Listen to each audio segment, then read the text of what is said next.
ਵਾਹਿਗੁਰੂ ਜੀ ਕਾ ਖਾਲਸਾ ਵਾਹਿਗੁਰੂ ਜੀ ਕੀ ਫਤਿਹ। ਆਓ ਸਾਧ ਸੰਗਤ ਜੀ, ਹੁਣ ਸ਼੍ਰੀ ਸੁਖਮਨੀ ਸਾਹਿਬ ਦੀ 21ਵੀਂ ਅਸ਼ਟਪਦੀ ਦੀ 6ਵੀਂ ਪੌੜੀ ਤੋਂ ਵਿਆਖਿਆ ਸਰਵਣ ਕਰੋ। ਧੰਨ ਸਤਿਗੁਰੂ ਗੁਰੂ ਅਰਜਨ ਦੇਵ ਸਾਹਿਬ ਮਹਾਰਾਜ ਕਿਰਪਾ ਕਰਦੇ ਹਨ। ਸਤਿਗੁਰੂ ਫਰਮਾਉਂਦੇ ਹਨ, ਜਹ ਅਛਲ ਅਛੇਦ ਅਭੇਦ ਸਮਾਇਆ। ਮਹਾਰਾਜ ਕਹਿਣ ਲੱਗੇ, ਜਹਾਂ ਜਿਸ ਥਾਂ ਦੇ ਉੱਪਰ ਜਦੋਂ ਉਹ ਅਛਲ ਰੂਪ ਵਾਹਿਗੁਰੂ, ਜਿਸ ਨੂੰ ਕੋਈ ਛਲ ਨਹੀਂ ਸਕਦਾ। ਦੁਨੀਆ ਦੇ ਵਿੱਚ ਅਨੇਕਾਂ ਜੀਵ ਨੇ ਜਿਨ੍ਹਾਂ ਨੂੰ ਕੋਈ ਨਾ ਕੋਈ ਆਪਣੀ ਬੁੱਧੀ ਦੀ ਸਿਆਣਪ ਦੇ ਨਾਲ, ਆਪਣੀ ਚਤੁਰਾਈ ਦੇ ਨਾਲ ਮੂਰਖ ਬਣਾ ਦਿੰਦਾ, ਛਲ ਲੈਂਦਾ। ਪਰ ਉਹ ਪਰਮਾਤਮਾ ਕਿਸੇ ਤੋਂ ਛਲਿਆ ਨਹੀਂ ਜਾ ਸਕਦਾ, ਉਹ ਅਛਲ ਹੈ। ਫਿਰ ਅਛੇਦ, ਉਹ ਵਾਹਿਗੁਰੂ ਅਕੱਟ ਹੈ, ਉਸ ਨੂੰ ਉਹਦਾ ਛੇਦਨ ਨਹੀਂ ਕਰ ਸਕਦੇ ਆਪਾਂ ਕਿਸੇ ਤਰੀਕੇ ਦੇ ਨਾਲ। ਤੇ ਅਭੇਦ ਹੈ, ਸਾਰੇ ਪਾਸੇ ਸਮਾਇਆ ਹੋਇਆ। ਤੇ ਮਹਾਰਾਜ ਕਹਿਣ ਲੱਗੇ, ਜਦੋਂ ਉਹ ਅਛਲ ਅਛੇਦ ਅਭੇਦ ਰੂਪ ਵਾਹਿਗੁਰੂ ਸਾਰੇ ਪਾਸੇ ਸਮਾਇਆ ਹੋਇਆ ਸੀ, ਕੇਵਲ ਆਪ ਹੀ ਊਹਾਂ ਕਿਸਹਿ ਵਿਆਪਤ ਮਾਇਆ। ਤੇ ਉਸ ਥਾਂ ਦੇ ਉੱਤੇ ਉਸ ਵਕਤ ਕਿਹਨੂੰ ਕਿਤੇ ਮਾਇਆ, ਮਹਾਰਾਜ ਕਹਿਣ ਲੱਗੇ, ਚਿੰਬੜੀ ਹੋਈ ਸੀ। ਇਹ ਤਾਂ ਜਦੋਂ ਵਾਹਿਗੁਰੂ ਨੇ ਸੰਸਾਰ ਰਚ ਦਿੱਤਾ, ਪ੍ਰਪੰਚ ਬਣਾ ਦਿੱਤਾ, ਮਾਇਆ ਜਿਹੜੀ ਉਹ ਨਾਲ ਹੀ ਉਹ ਵੀ ਬਣਾ ਦਿੱਤੀ। ਫਿਰ ਉਹ ਸਾਰਿਆਂ ਜੀਵਾਂ ਨੂੰ ਆਪਣੇ ਆਪ ਦੇ ਵਿੱਚ ਜਿਹੜੀ ਸਮਾਉਂਦੀ ਗਈ, ਸਾਰਿਆਂ ਦੇ ਉੱਤੇ ਆਪਣਾ ਪ੍ਰਭਾਵ ਪਾਉਂਦੀ ਗਈ। ਜਿਵੇਂ ਮਹਾਰਾਜ ਦਾ ਬਚਨ ਹੈ ਨਾ, ਮਹਾਰਾਜ ਕਹਿਣਗੇ, ਮਾਇਆ ਕਿਸ ਪ੍ਰਕਾਰ ਇਸ ਜੀਵ ਨੂੰ ਆਪਣੇ ਵਿੱਚ ਮੋਹ ਲੈਂਦੀ ਹੈ। ਕਹਿੰਦੇ, ਪਹਿਲੇ ਪਿਆਰ ਲੱਗਾ ਥਣ ਦੁੱਧ। ਜਦੋਂ ਬੱਚਾ ਪੈਦਾ ਹੁੰਦਾ, ਸਭ ਤੋਂ ਪਹਿਲਾਂ ਤਾਂ ਉਸ ਦਾ ਜਿਹੜਾ ਪਿਆਰ ਹੈ ਉਹ ਮਾਂ ਦੇ ਅਸਤਨਾਂ ਦੇ ਦੁੱਧ ਦੇ ਨਾਲ ਲੱਗਦਾ। ਇਹ ਮਾਇਆ ਦਾ ਪਹਿਲਾ ਅਟੈਕ ਹੈ ਬੰਦੇ ਦੇ ਉੱਪਰ। ਦੂਜਾ, ਮਾਏ ਬਾਪ ਕੀ ਸੁੱਧ। ਫਿਰ ਜਦੋਂ ਬੱਚਾ ਥੋੜਾ ਜਿਹਾ ਵੱਡਾ ਹੁੰਦਾ, ਉਸ ਵਕਤ ਇਹਨੂੰ ਪਤਾ ਲੱਗਣ ਲੱਗ ਜਾਂਦਾ, ਇਹ ਮੇਰੀ ਮਾਂ ਹੈ ਤੇ ਇਹ ਮੇਰਾ ਪਿਤਾ ਹੈ। ਮਮਤਾ ਲੱਗ ਗਈ ਨਾ, ਇਹ ਦੂਜਾ ਅਟੈਕ ਸੀ ਮਾਇਆ ਦਾ ਇਸ ਜੀਵ ਦੇ ਉੱਪਰ। ਫਿਰ ਇਹਨੂੰ ਆਪਣੇ ਮਾਂ ਪਿਓ ਦੀ ਪਛਾਣ ਹੋ ਗਈ, ਉਹਨਾਂ ਦੇ ਨਾਲ ਮਮਤਾ ਇਹਦੀ ਪੈਦਾ ਹੋਈ। ਤੀਜਾ, ਭਈਆ ਭਾਬੀ ਬੇਵ। ਫਿਰ ਤੀਜਾ ਅਟੈਕ ਇਹਦਾ ਮਾਇਆ ਦਾ ਇਹ ਸੀ, ਉਸ ਵਕਤ ਇਸਨੂੰ ਪਤਾ ਲੱਗਣ ਲੱਗ ਪਿਆ, ਇਹ ਮੇਰੀ ਭੈਣ ਹੈ, ਇਹ ਮੇਰਾ ਭਰਾ। ਫਿਰ ਆਪਣੇ ਭੈਣ ਭਰਾਵਾਂ ਦਾ ਪਤਾ ਲੱਗਣ ਲੱਗ ਪਿਆ, ਫਿਰ ਉਹਨਾਂ ਦੇ ਨਾਲ ਇਹਦੀ ਮਮਤਾ ਲੱਗ ਗਈ, ਉਹਨਾਂ ਦੇ ਨਾਲ ਮੋਹ ਪੈ ਗਿਆ ਇਸ ਦਾ। ਫਿਰ ਚੌਥੇ, ਪਿਆਰ ਉਪੰਨੀ ਖੇਡ। ਜਦੋਂ ਫਿਰ ਹੋਰ ਵੱਡਾ ਹੋ ਗਿਆ, ਫਿਰ ਖੇਡਣ ਖੁੱਡਣ ਦੇ ਵਿੱਚ ਇਹਦਾ ਧਿਆਨ ਲੱਗ ਗਿਆ। ਫਿਰ ਮਾਇਆ ਇਦਾਂ ਆਪਣੇ ਵੱਲ ਨੂੰ ਖਿੱਚਦੀ ਗਈ। ਤਾਂ ਇਸ ਤਰੀਕੇ ਦੇ ਨਾਲ ਜਿਉਂ-ਜਿਉਂ ਵੱਡਾ ਹੁੰਦਾ ਗਿਆ, ਮਾਇਆ ਇਸ ਨੂੰ ਆਪਣੇ ਅੰਦਰ ਖਿੱਚਦੀ ਜਾਂਦੀ ਹੈ, ਪ੍ਰਭਾਵ ਇਹਦੇ ਤੇ ਪਾਉਂਦੀ ਜਾਂਦੀ। ਪਰ ਮਹਾਰਾਜ ਕਹਿੰਦੇ, ਜਦੋਂ ਕੇਵਲ ਵਾਹਿਗੁਰੂ ਆਪ ਹੀ ਸੀ ਸਾਰੇ ਪਾਸੇ, ਉਦੋਂ ਕਿਹਨੂੰ ਕੋਈ ਮਾਇਆ ਚਿੰਬੜੀ ਸੀ? ਮਹਾਰਾਜ ਕਹਿੰਦੇ, ਕਿਸੇ ਨੂੰ ਕੋਈ ਮਾਇਆ ਨਹੀਂ ਸੀ ਚਿੰਬੜੀ। ਅੱਗੇ ਮਹਾਰਾਜ ਕਹਿੰਦੇ, ਆਪਸ ਕੋ ਆਪਹਿ ਆਦੇਸ਼।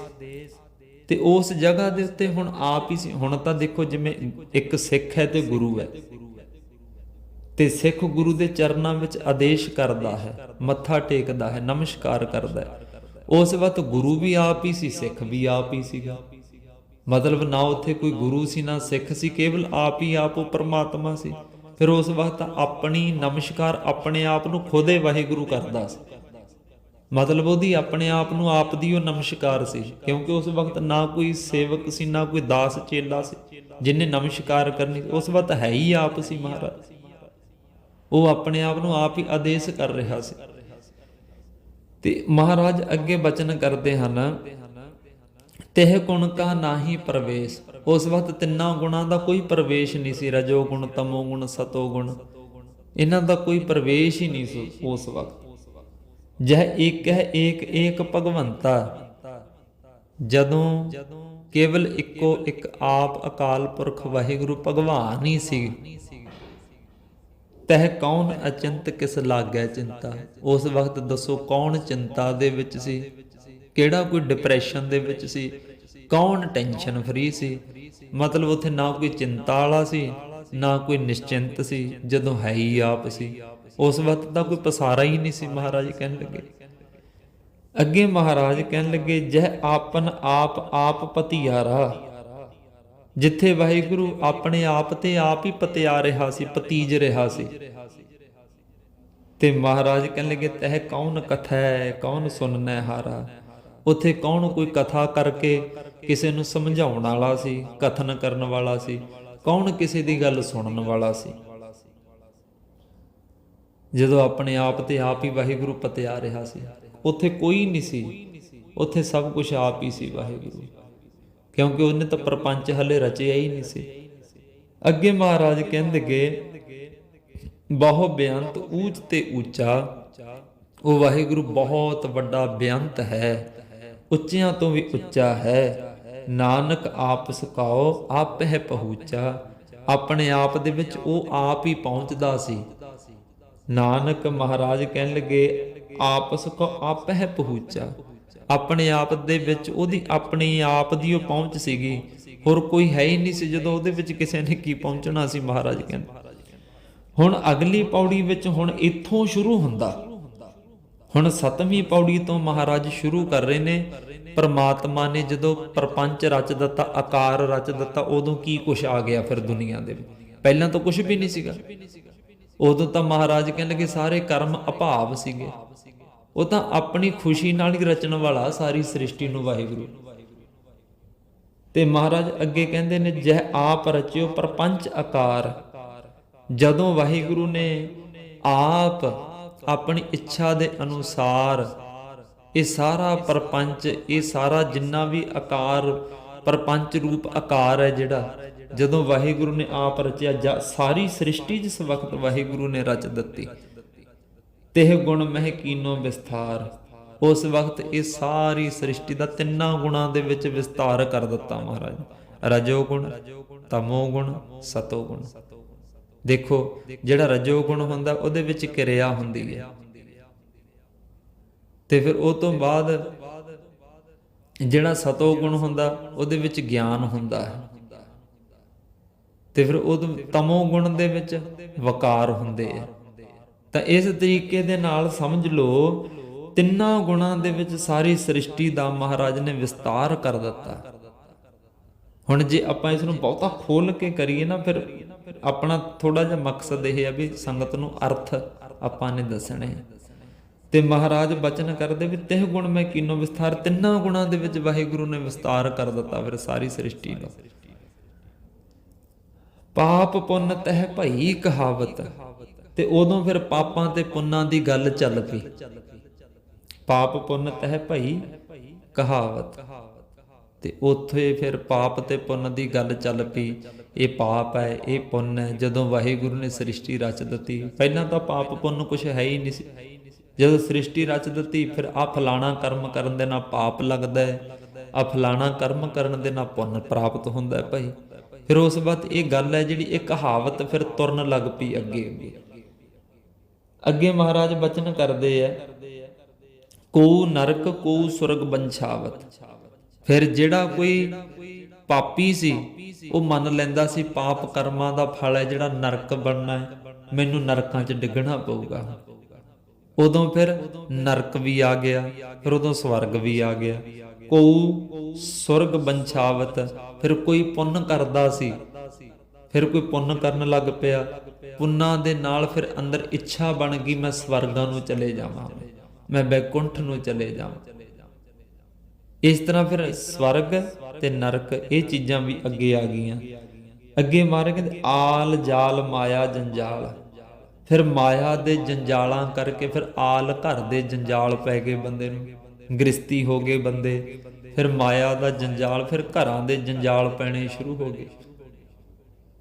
ਅਨੇਕਾਂ ਪ੍ਰਕਾਰ ਦੇ ਕਿਸੇ ਨਾ ਕਿਸੇ ਘਰ ਦੇ ਵਿੱਚ ਉਲਝਣ ਪੈਦਾ ਹੋ ਗਈ। ਜਦੋਂ ਧੰਦਿਆਂ ਦੇ ਵਿੱਚ ਫਿਰ ਪ੍ਰਮਾਤਮਾ ਨੇ ਇਹਨਾਂ ਜੀਵਾਂ ਨੂੰ ਬਣਾ ਦਿੱਤਾ, ਰਚ ਦਿੱਤਾ, ਲਾ ਦਿੱਤਾ ਧੰਦਿਆਂ ਦੇ ਵਿੱਚ, ਫਿਰ ਘਰ ਦੇ ਜੰਜਾਲ ਪੈਣੇ ਸ਼ੁਰੂ ਹੋ ਗਏ ਬੰਦੇ ਨੂੰ।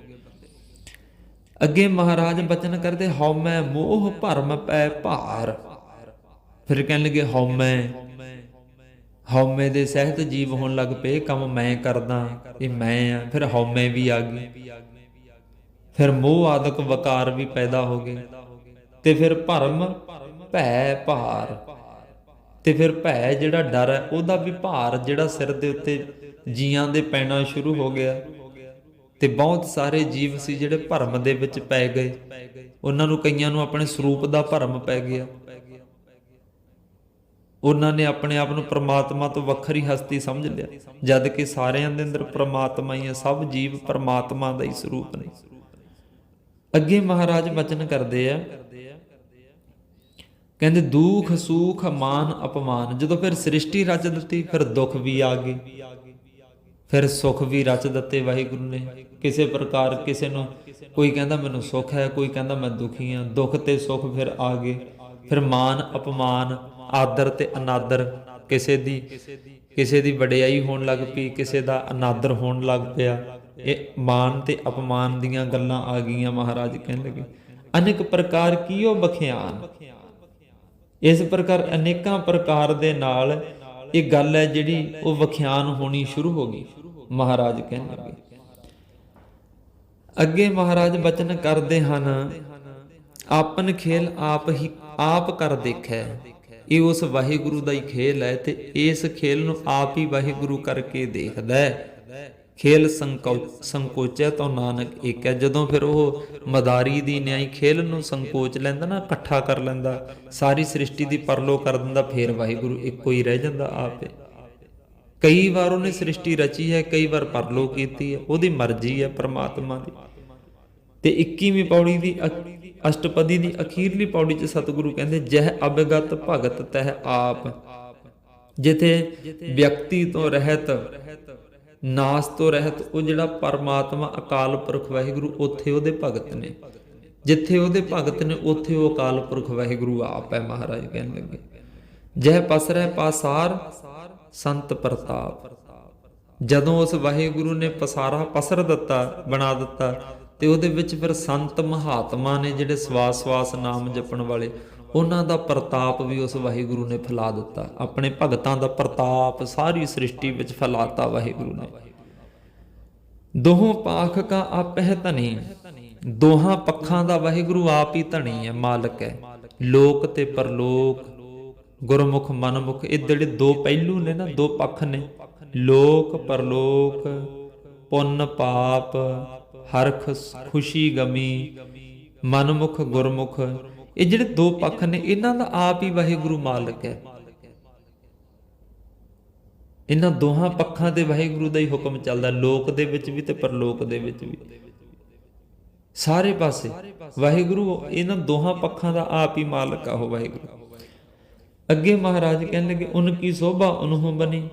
ਉਸ ਵਾਹਿਗੁਰੂ ਦੀ ਸੋਭਾ, ਉਸ ਅਕਾਲ ਪੁਰਖ ਵਾਹਿਗੁਰੂ ਦੀ ਸੋਭਾ ਉਹਨੂੰ ਹੀ ਬਣਦੀ ਹੈ। ਮਹਾਰਾਜ ਕਹਿਣ ਲੱਗੇ, ਹੋਰ ਉਸ ਦੀ ਸੋਭਾ ਦੇ ਬਰਾਬਰ ਕੋਈ ਹੋਰ ਸੋਭਾ ਹੋ ਨਹੀਂ ਸਕਦੀ। ਮਹਾਰਾਜ ਉਹਦੀ ਆਪਣੀ ਸੋਭਾ ਆਪਣੇ ਆਪ ਨੂੰ ਹੀ ਬਣਦੀ ਹੈ। ਆਪਹਿ ਕੌਤਕ ਕਰੈ ਅਨੰਦ ਚੋਜ।